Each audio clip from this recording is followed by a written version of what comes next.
Florian Thauvin qui va retrouver Dimitri Payet, c'est magnifique. Payet dans la surface. Et Dimitri Payet qui vient illuminer encore un petit peu plus cette soirée.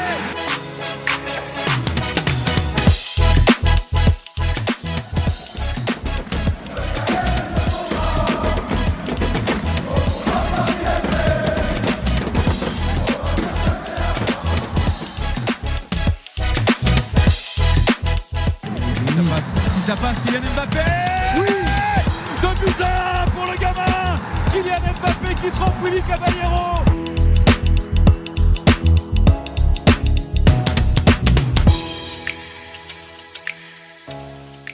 Bonjour à toutes et à tous, bienvenue sur un nouveau podcast de 300% Sport. On se retrouve donc pour l'émission 300% Coupe d'Europe. On va parler évidemment de nos clubs français dans les grandes compétitions européennes, donc le PSG et l'OM en Ligue des Champions, Nantes, Rennes et Monaco en Ligue Europa et enfin Nice en Conference League. Donc je suis en compagnie bien évidemment de Glenn Le Gonidec. Bonjour Clément. Bonjour Glenn et Joachim Crézé. Bonjour Clément. Bonjour Joachim. On va évidemment commencer par le match fantastique de l'OM. Glenn. Oui, après sa victoire 4-1 la semaine dernière contre le Sporting, l'OM voulait confirmer contre cette même équipe. Cette fois-ci, c'est en terre portugaise que se déroulera le match, au stade José Alvalade, stade mythique du Sporting Portugal. Tudor reconduit la même équipe qu'à l'aller à une exception près, avec la titularisation de Rongier à la place de Cengiz Under. De leur côté, les Lisboètes vont faire 2 changements avec le retour de leur capitaine Sébastien Coates en défense et la titularisation d'Israël qui remplace Adan suspendu. L'Olympique de Marseille rentre très bien dans son match et sur une passe contrée de Valentin Rongier, Harit touche le ballon dans la surface juste devant Esgaio qui découpe le Marseillais. Penalty pour l'OM et l'expulsion d'Esgaio après un deuxième carton jaune. Guendouzi prend ses responsabilités. Allez, ça continue, l'axe. Allez. Il a été contre Allez, le ballon. allez, Roger, penalty là. Et bien sûr, Eh oui. Super Marit qui vient couper la trajectoire. Oh, il s'est bien battu à Minarit. Et le penalty pour l'Olympique de Marseille. Oh, quel beau scénario ici à l'Estadio José Alvalade. Mais il peut s'en vouloir qu'à lui-même, tellement qu'il est en retard et tellement qu'il se fait bouger par la vivacité d'Harit. Ouh, qu'il est beau ce scénario.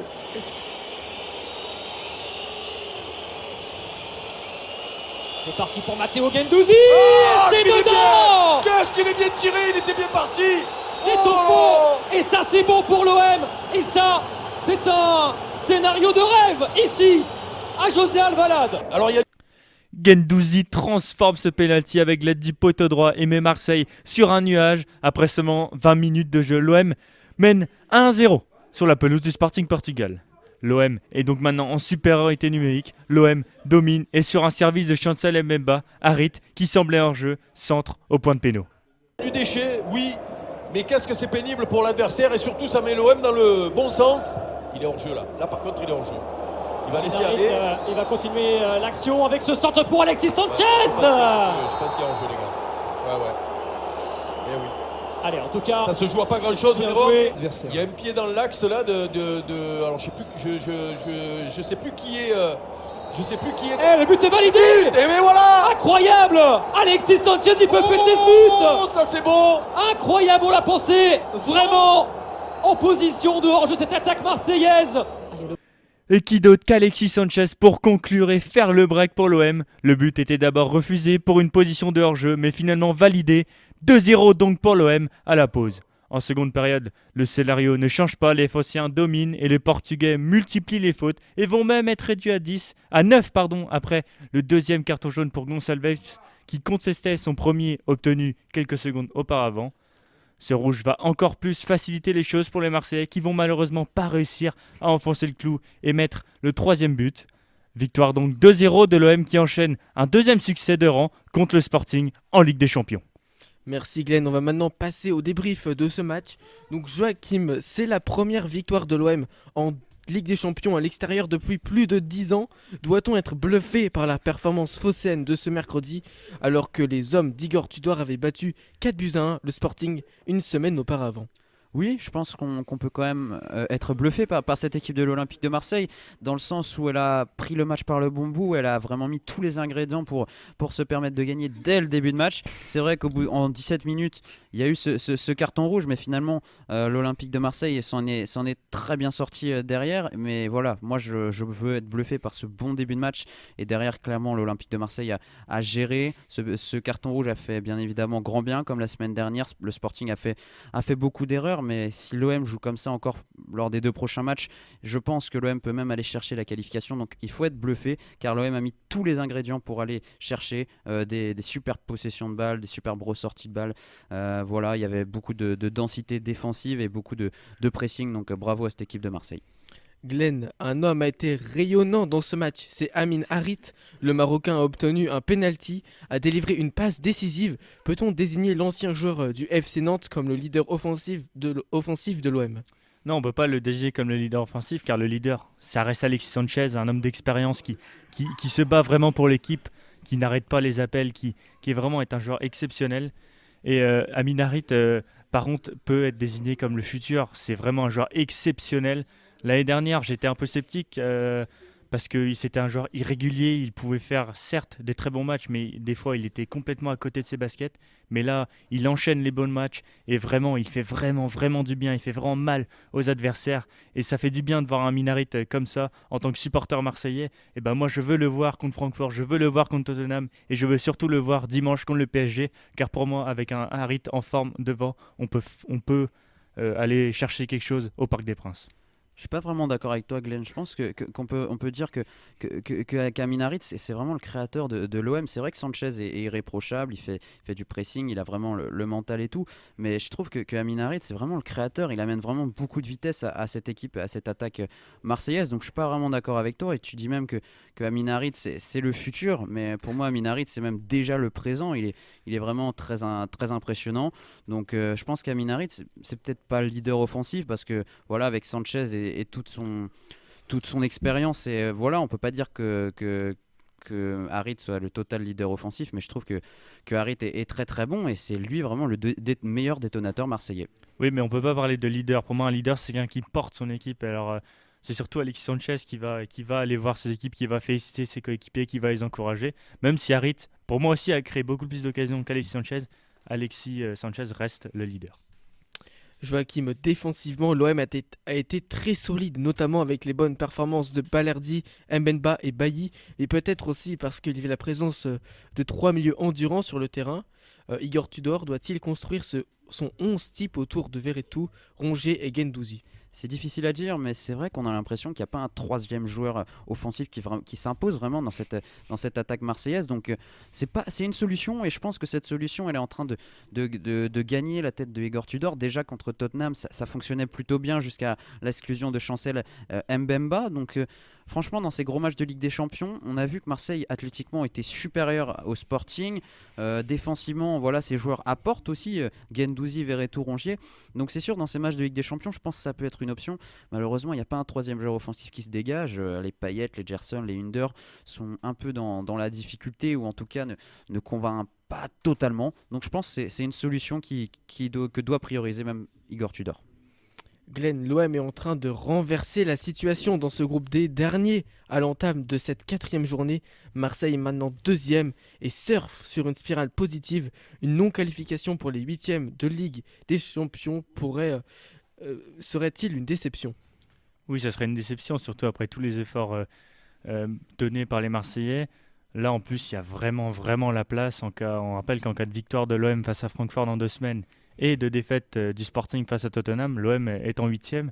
Donc on peut pas se satisfaire d'une 3e place, encore moins d'une 4e, surtout quand on fait 2 matchs comme ça d'affilée contre le Sporting. Une première mi-temps aboutie contre Tottenham, après une seconde mi-temps sur un fait de jeu manqué et un match de Francfort complètement manqué. Mais l'OM a les cartes, l'OM mérite sa place en 8e. Donc pour moi, ça serait vraiment, vraiment une grande déception de ne pas passer en 8e, surtout après les dernières campagnes de l'OM qui étaient désastreuses.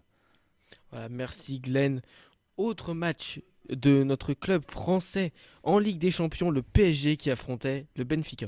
Oui Clément, après 2 matchs nuls consécutifs, le PSG était en quête de succès dans cette deuxième rencontre en 6 jours contre le Benfica Lisbonne. L'enjeu est le même que la semaine dernière, prendre la première place du groupe. Un objectif important qui ne peut être effectué sans Lionel Messi blessé au mollet et surtout en la présence d'une rumeur qui a pris une immense ampleur en seulement quelques heures dans les médias. Kylian Mbappé, salaire le plus cher de l'effectif et grande figure de ce nouveau projet parisien, cherche à partir le plus vite possible du club de la capitale, soit en janvier lors du mercato hivernal. Un malaise important avant ce match coup près. Des raisons qui dépassent le cadre de football sont évoquées, mais inconnues avant la partie. Dès le début de match, le PSG prend la possession à son compte, mais le bloc benfiquiste est très compact et toujours auteur d'un pressing autant impressionnant. Et cela gêne vraiment les hommes de Christophe Galtier, appliqués sur leur ressortie de balle, mais en difficulté dans la création.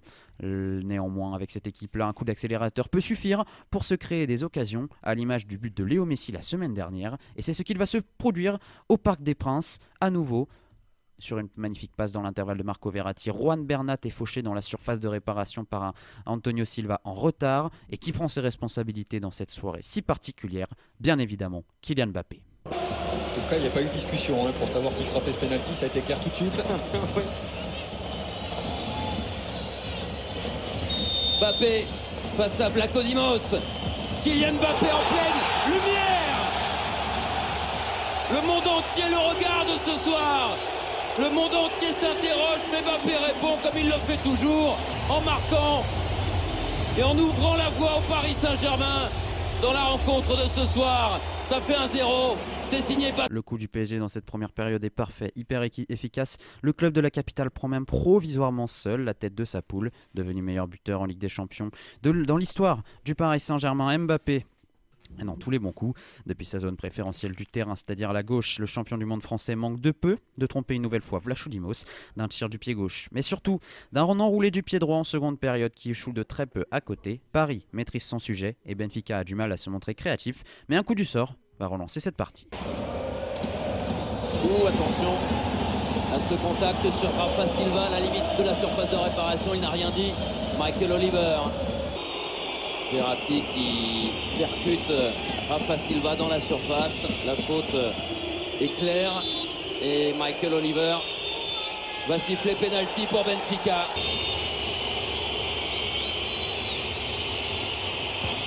Et Joao Mario n'a pas tremblé. Ballon frappé plein axe sous la barre.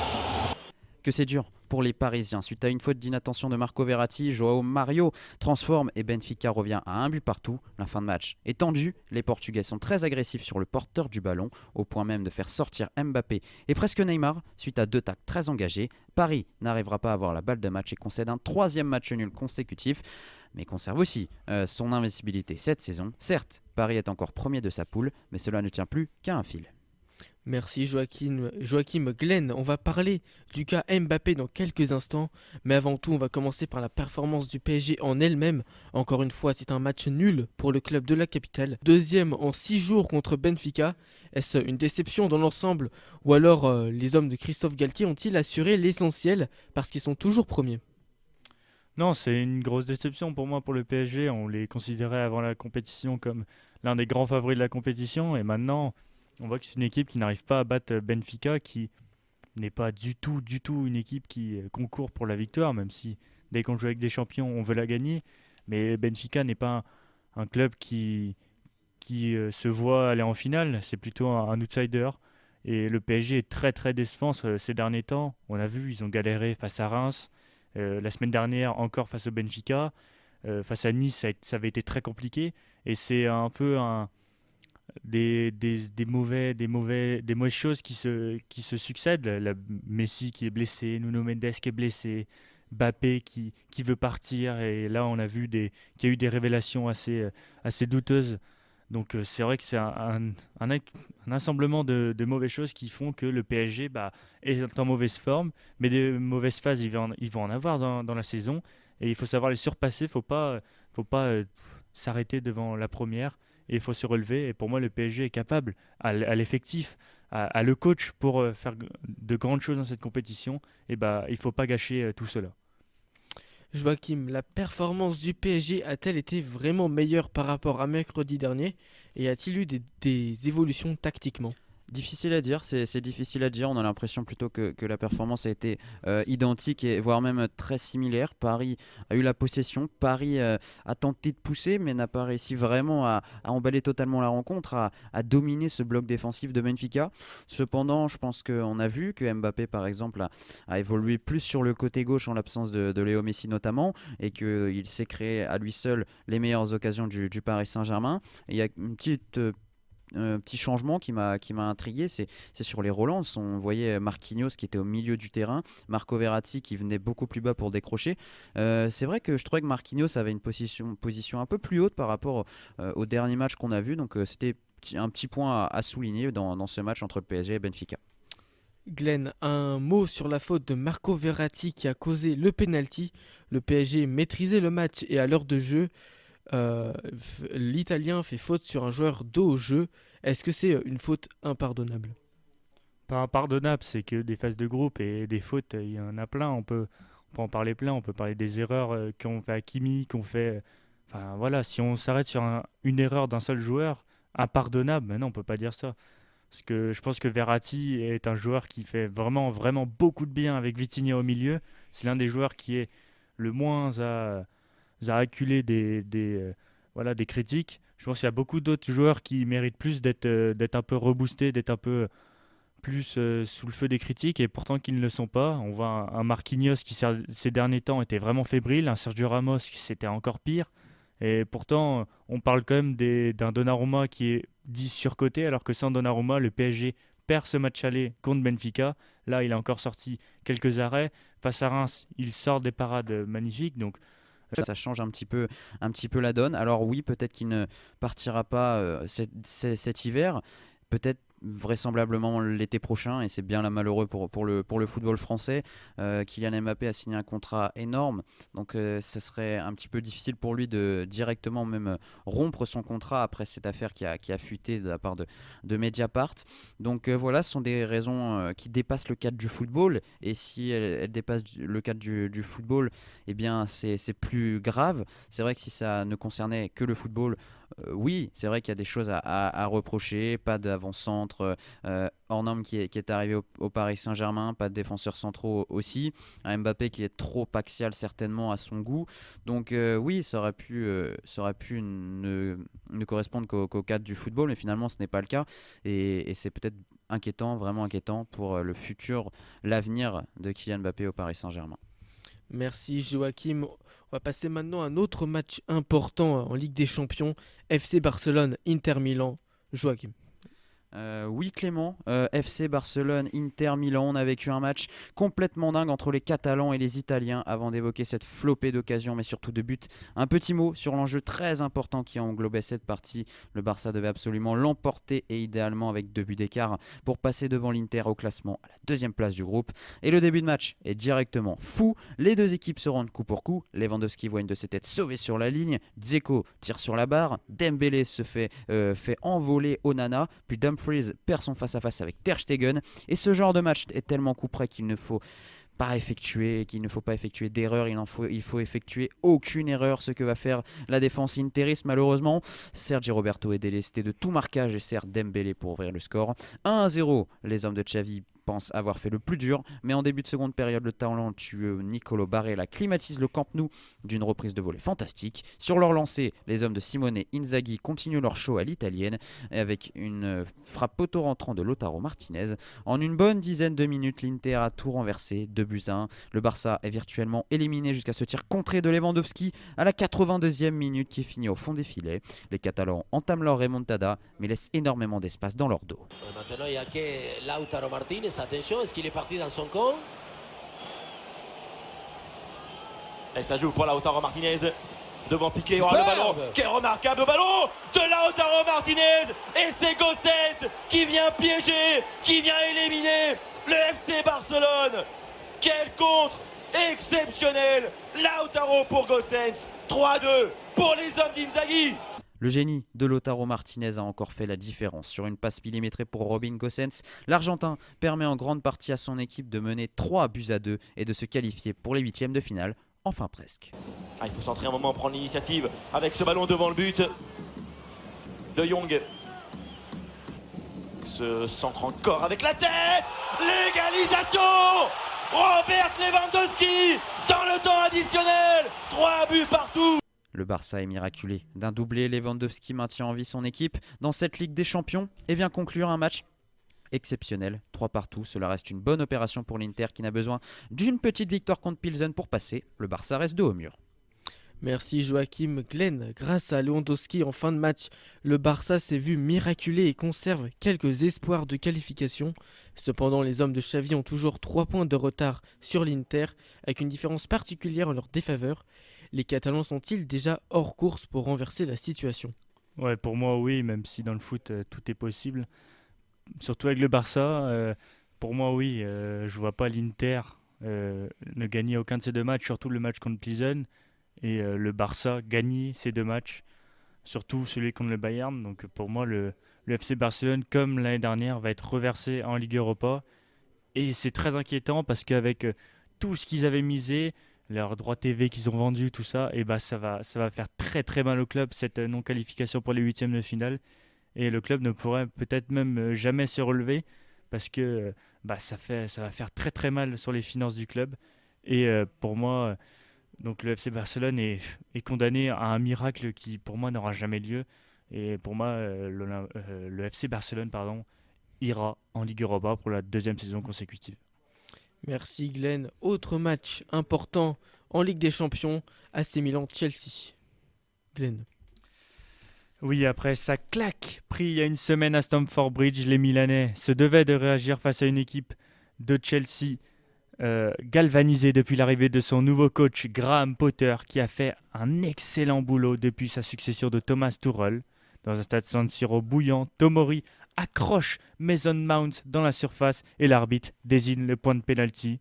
Et en plus de cela, c'est la double sanction pour le Milan après, avec l'expulsion de Tomori. On rappelle que la double sanction pénalty plus carton rouge est normalement plus possible, mais ce n'était pas le cas pour ce Milan. Chelsea, Jorginho a la balle de 1-0 dans ses pieds. Personnellement, messieurs, Rhys James, j'adore. Je suis complètement fan. Les bons se parlent. Super ballon vers Mason Mount qui est venu buter sur Tatarusanu. Penalty, carton rouge. Ouais, il a été retenu, Euro en tout cas qu'ils avaient gagné. Là c'est gagné, c'est marqué avec cette course d'élan très singulière. Il a gagné son face-à-face contre Tatarusanu et Chelsea prend l'avantage 1-0. Et Jorginho transforme ce penalty et permet aux Blues de mener 1-0 sur la pelouse de Milan qui va devoir donc finir ce match à 10. Et malgré son infériorité numérique, le Milan va se créer une énorme occasion avec la tête d'Olivier Giroud qui manque le cadre de très peu. L'avertissement a été pris au sérieux par Chelsea qui, sur une superbe combinaison, va doubler la mise avec Kovacic au départ, Mount à la passe et pour finir, qui d'autre que Pierre-Emerick Aubameyang à la finition. Magnifique but collectif de Chelsea qui mène donc 2-0 à la pause. La seconde période n'est pas aussi animée que la première avec des Blues qui gèrent leur avance et des Milanais réduits à 10 impuissants. A noter la blessure au genou du latéral droit Rhys James. Victoire donc 2-0 de Chelsea sur la pelouse du Milan. Une expulsion très tôt dans le match aura facilité le travail pour Chelsea et éteint les Milanais qui devront maintenant faire un sans faute s'ils espèrent se qualifier pour les 8e de finale. Merci Glenn. Maintenant on va passer au Tour d'Europe, Ligue des Champions Express. Joachim, donc le qualifié surprise de la journée selon toi? Qui n'est autre que le club Bruges qui a officialisé sa qualification pour les 8e de finale de Ligue des Champions grâce à son match nul 0-0 au Wanda Metropolitano. On rappelle que les Belges étaient sur le papier l'équipe la moins armée de ce groupe B, pardonnez-moi, et pourtant les hommes de Karl Hufkens ont réalisé un parcours parfait, 3 victoires, un match nul et surtout une défense de fer, 0 but encaissé. C'est la seule équipe de cette compétition à avoir effectué 4 clean sheets en 4 matchs. À noter les performances très intéressantes du portier Simon Mignolet. Rendez-vous au printemps 2023 pour suivre la suite du parcours héroïque du club Bruges. L'imbattable de la journée. Qui n'est autre que le Napoli qui continue son parcours flamboyant dans cette compétition. La meilleure attaque de cette Ligue des Champions a encore inscrit 4 buts à l'Ajax Amsterdam. Dans son stade Diego Armando Maradona, le leader de la Serie A a vite réglé le sort de cette partie en inscrivant 2 buts en un petit quart d'heure de jeu par Irving Lozano et Giacomo Raspadori. La pépite géorgienne Kvaratskhelia et le Nigérian Victor Osimhen leur ont embrayé le pas. 12 points sur 12 possibles. Les hommes de Luciano Spalletti sont imbattable alors que l'Ajax est seulement 3e, dos au mur. La déculottée de la journée. De Liverpool qui a dominé les Glasgow Rangers, tenez-vous bien, 7-1 en Écosse, alors que les Reds sortent d'une défaite à Arsenal en Première Ligue. Les hommes de Jürgen Klopp ont parfaitement réagi malgré l'ouverture du score adverse. A noter le triplé express de Mohamed Salah en seulement 6 petites minutes. Liverpool possède 6 points d'avance sur le 3e, l'Ajax Amsterdam, et va maintenant tenter de conquérir la première place du groupe. Le sauveur de la journée. Qui se nomme Antonio Rüdiger, buteur dans le temps additionnel pour le Real Madrid face au Shakhtar Donetsk, mené 1-0 pendant toute la rencontre. Les hommes de Carlo Ancelotti ont profité du coup de casque du défenseur central allemand, mais aussi et surtout de la mauvaise sortie du portier ukrainien Anatoly Troubin pour éviter de perdre une première fois cette saison. Du même coup, le Real est qualifié pour les 8e. Le match nul surprise de la journée. De Manchester City, tenu en échec à la surprise générale, un 0-0 sur la pelouse danoise du FC Copenhague avec un Erling Haaland sur le banc. En prévision du choc contre Liverpool en Première Ligue, les hommes de Pep Guardiola n'ont pas réussi à forcer le destin de cette partie et concèdent leur premier point dans cette Ligue des Champions.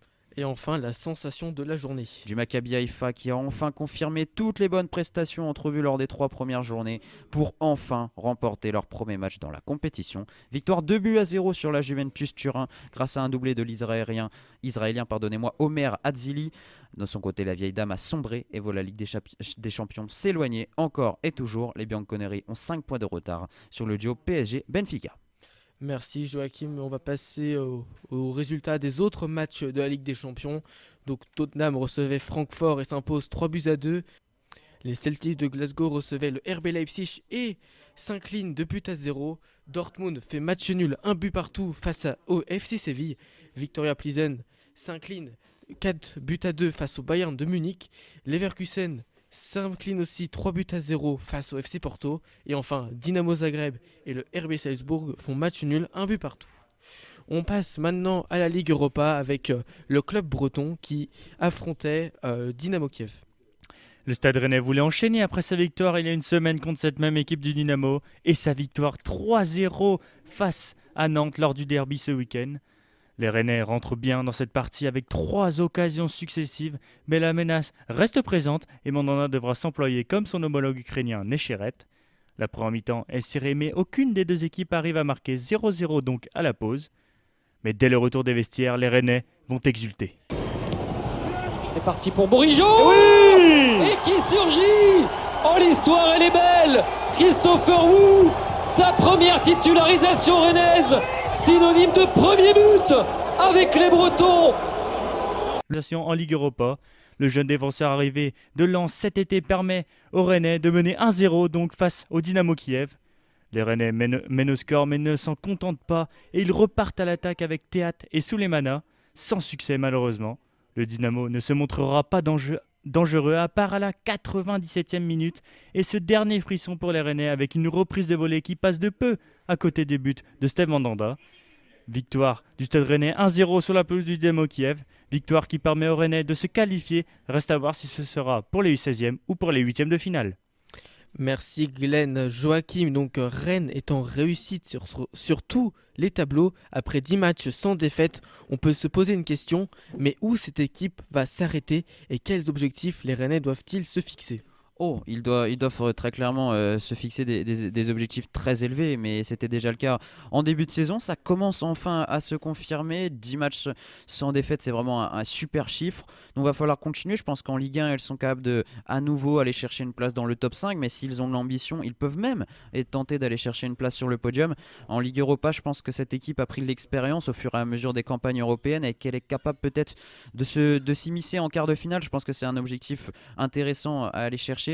Donc pourquoi pas le faire et pourquoi pas même terminer premier donc, de ce groupe. Ce serait vraiment très important très clairement pour le Stade Rennais. Donc on va voir ce que ça va donner. Où elle va s'arrêter, bien, on aura encore une fois un élément de réponse contre l'Olympique Lyonnais dimanche. Donc le Stade Rennais est en forme et on espère pour les Bretons que ça va se confirmer. Glenn, un jeune joueur est en train de percer en cette saison, c'est Désiré Doué. 17 ans après 2 buts marqués, il était titulaire contre le Dynamo Kiev. Doit-on le considérer comme le plus grand joueur de complément ou tout simplement un titulaire en puissance de Bruno Genesio ? Ça doit être un titulaire. Bruno Genesio doit progressivement le faire rentrer dans cette équipe en tant que titulaire. Je pense qu'il a les capacités, surtout s'il veut vraiment le faire progresser. On l'a vu, ça avait marché avec beaucoup de joueurs pour Rennes, Ousmane Dembélé, Ismaïla Assar et encore tant d'autres.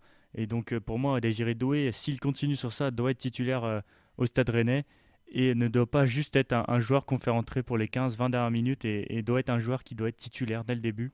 Et bien sûr, c'est s'il confirme, mais pour moi, là, il a déjà assez confirmé, il a déjà assez démontré qu'il méritait sa place dans le 11 titulaire du Stade Rennais.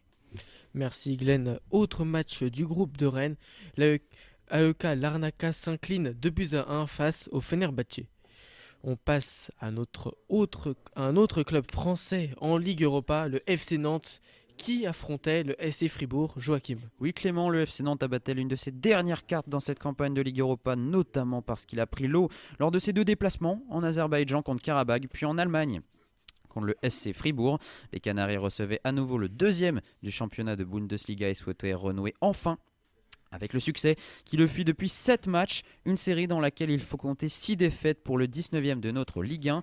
Mais dans leur début de match, les hommes d'Antoine Comboiré ne font pas ressentir du tout leur totale méforme, puisque ce sont eux qui se procurent la première occasion avec une tête sur la barre transversale de Moussa Sissoko. Un malheur que les Nantais vont connaître à nouveau 9 minutes plus tard avec une frappe flottante de Sébastien Corchia qui termine sa course sur le poteau. Les Canaries sont maudits au point même de subir seulement 5 minutes plus tard la foudroyante efficacité allemande. Günther avec Griffo, Günther encore, Alban Lafont qui renvoie mal ce ballon. Et oui, il est puni. Ah, c'est une erreur du gardien nantais qui renvoie ce ballon plein axe. Et sur J. Kubler, le jeune latéral droit qui supplée ce soir Sildilia et qui punit le FC Nantes. C'est terrible, mais encore une fois, Nantes a donné le bâton pour se faire battre sur un centre puissant mais pas forcément dangereux. Alban Lafont dégage plein axe et Lucas Kubler d'une reprise de volée surpuissante punit ses carences défensives trop souvent présentes dernièrement. Ce but fait très très mal au mental du FCN qui aura maintenant du mal à se procurer des occasions, pressera toujours aussi peu de manière coordonnée et en seconde période effectuer des erreurs qui vont se payer cash. Gregoric, Kevin Schade et Jeong vont permettre à Fribourg de s'envoler et de mener 4-0. Les Allemands sont impitoyables, possèdent 12 points sur 12 possibles. Côté nantais, la plaie des dernières défaites ne s'est toujours pas refermée. Pire, elle continue de s'ouvrir. Merci Joachim. Glenn, ça fait maintenant 7 défaites lors des 8 derniers matchs pour aucune victoire. Cette spirale catastrophique doit-elle plus être due à ce calendrier surchargé ou à un mercato tardif ? Pour moi, c'est plus le mercato. Nantes devait beaucoup plus recruter dans l'objectif de faire quelque chose en Ligue Europa, parce qu'avec l'effectif qu'ils ont, même en Ligue 1, le maintien va être compliqué cette saison. Donc la Ligue Europa, pour moi, là maintenant, c'est dur à dire, mais il faut limite oublier et sauver les meubles en Ligue 1, parce qu'en Ligue 1, il y en a 4 qui descendent cette saison et ça va être très dur pour le FC Nantes s'il continue comme ça de se maintenir. Donc pour moi, limite, laisser tenter peut-être une dernière chose avec des jeunes joueurs, mais reposer ses titulaires et faire quelque chose en Ligue 1, parce que pour moi, le FC Nantes est quasiment éliminé de cette compétition. Après, on peut dire oui, ils vont peut-être aller en Conference League et ça serait peut-être mieux pour eux, mais pour eux, même en Conference League, ils se feront sortir dès les 16e de finale. Donc pour moi, ça n'a aucun intérêt. Donc pour moi, le FC Nantes doit plus se concentrer sur son maintien en Ligue 1 que sur sa performance en Ligue Europa. Joachim, pourtant Nantes a eu les occasions de remporter ce match avec 2 tirs sur les montants. Comment les Canaries ont-ils pu sombrer à ce point ? Encore une fois, c'est avec les erreurs, 4 buts, 4 erreurs nantaises, c'est beaucoup trop, c'est même insupportable, je pense, pour Antoine Comboiré. Ça continue et malheureusement les défaites s'enchaînent du même coup. On a vu bien évidemment une équipe qui presse toujours aussi mal de manière pas coordonnée et c'est vraiment malheureux pour cette équipe nantaise. Ils ont du mal à emballer la partie et c'est vrai qu'ils ont eu 2 grosses occasions puis après il ne s'est rien passé. Franchement, le FC Nantes a beaucoup de mal à marquer des buts. Moses Simon, Ludovic Blas sont des joueurs très importants, voire même Alban Lafont, et ils ne rayonnent pas autant que la saison passée, donc rien ne va en ce moment pour le FC Nantes et on peut même se poser la question si Antoine Comboiré ne va pas se faire débarquer très prochainement. Voilà, merci Joachim. Donc, autre match de ce groupe. Donc, Karabag et Olympiakos font un match nul et vierge 0-0. Donc, dernier autre club français en Ligue Europa, l'AS Monaco qui affrontait Trabzonspor. Glenn. L'AS Monaco voulait continuer sur sa dynamique du moment. La semaine dernière, les Monégasques avaient battu au Stade Loudé une équipe de Trabzonspor en infériorité numérique pendant la quasi-totalité du match. Et c'est face à cette même équipe que la rencontre avait lieu. Mais cette fois-ci, c'est en terre turque que se déroulait le match, au Şenol Güneş, stade emblématique de Trabzonspor. L'ASM rentre bien dans son match et se crée des occasions avec les tentatives de Fofana puis Mbolo. Mais c'est bien les hommes d'Abdullah Avcı qui vont frapper les premiers. Voilà, deux recrues, Bozok, Bardi. Oh, manque de temps de jeu! L'accident incroyable! 44e minute! Malançard marque contre son camp! On ne peut pas faire le reproche à Malançard d'avoir marqué contre son camp parce que la responsabilité, j'allais dire, n'est pas dans les gants mais dans les pieds du gardien qui n'a pas une pression importante. Au moment où il dégage, il a encore le temps.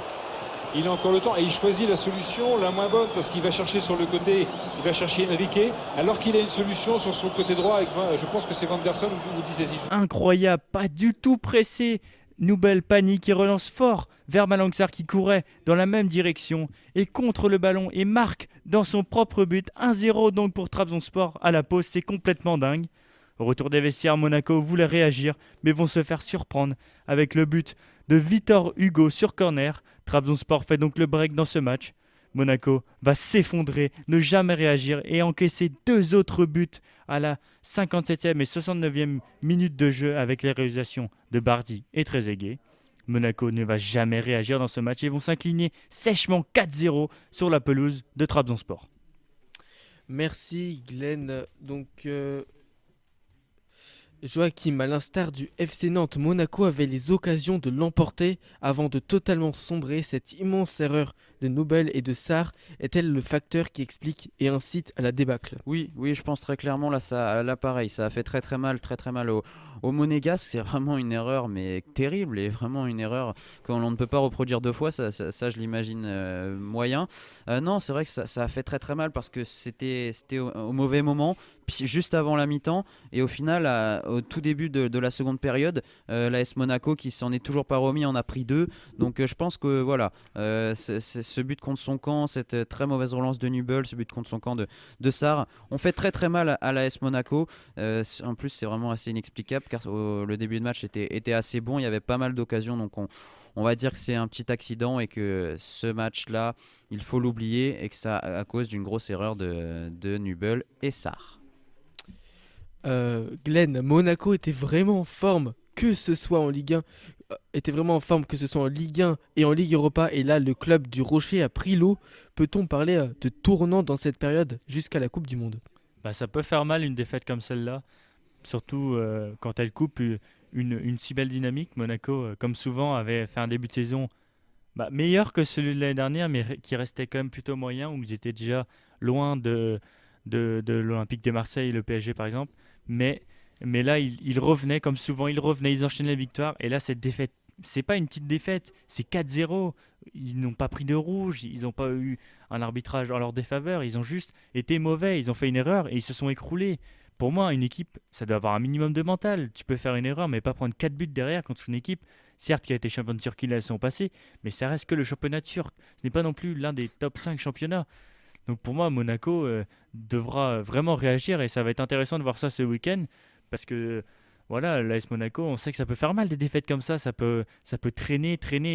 Donc l'AS Monaco a intérêt à vite réagir, à oublier cette lourde défaite et à se remettre dans le droit chemin parce qu'ils ne sont pas encore qualifiés en Ligue Europa et en Ligue 1, il faut qu'ils continuent leur saison qui avait moyennement débuté mais qui pourtant reprenait du lard et qui revenait bien. Merci Glenn. Autre match de ce groupe donc. Ferencváros recevait à domicile l'Étoile Rouge de Belgrade et s'impose 2-1. Avant de passer à la Ligue Europa Conférence, on va évoquer les résultats de la Ligue Europa. Donc, Manchester United s'impose 1-0 face à Omonia Nicosie. Betis et l'AS Roma font match nul, 1 but partout. Bodo Glimt s'incline 1-0 face à Arsenal et la Lazio, Rome et Sturm Graz font un match nul, 2 buts partout. On passe maintenant à notre dernier club français dans les Coupes d'Europe, donc l'OGC Nice contre Slovako en Ligue Europa Conférence.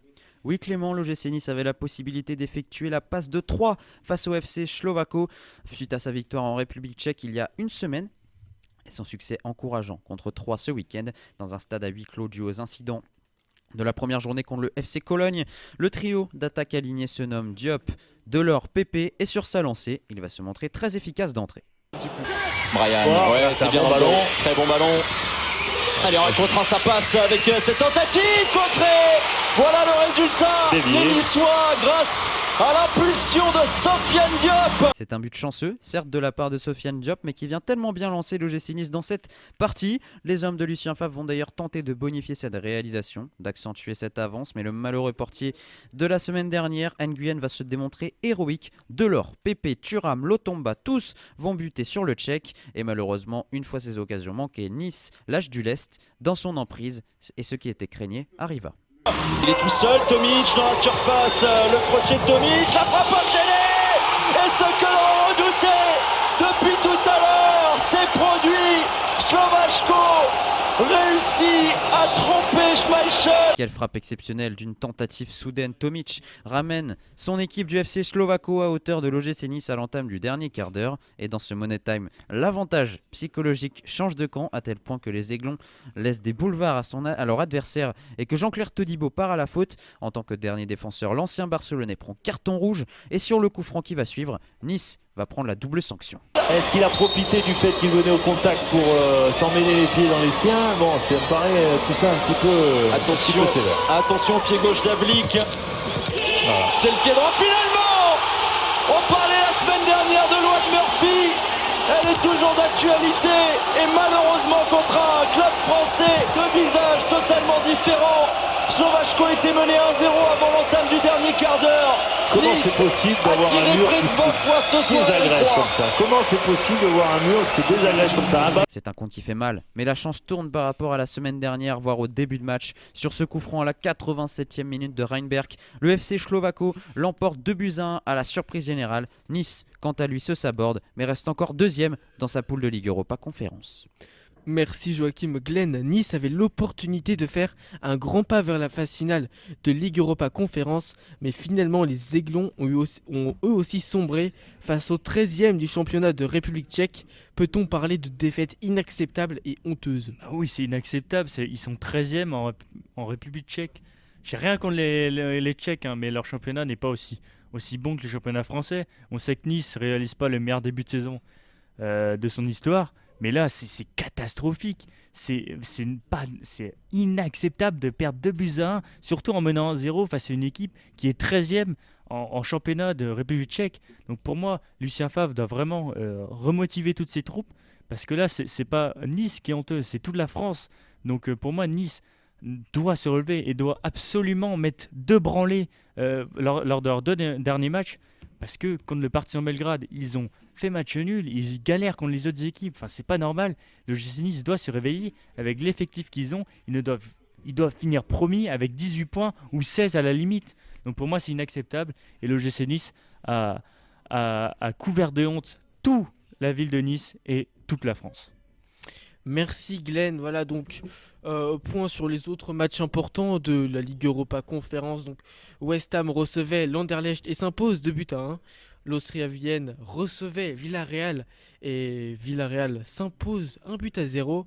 Fiorentina écrase 5-1 Hertz et Partizan Belgrade s'impose 2-0 face à Cologne. Voilà, donc c'est la fin de cette émission spéciale Coupe d'Europe. Donc merci à toutes et à tous de nous avoir écoutés jusqu'ici. N'hésitez pas à laisser un avis, qu'il soit positif ou négatif. Voilà, donc n'hésitez pas aussi à vous abonner à notre chaîne YouTube 300% Sport si ce n'est pas déjà fait. Et donc on se dit à la prochaine.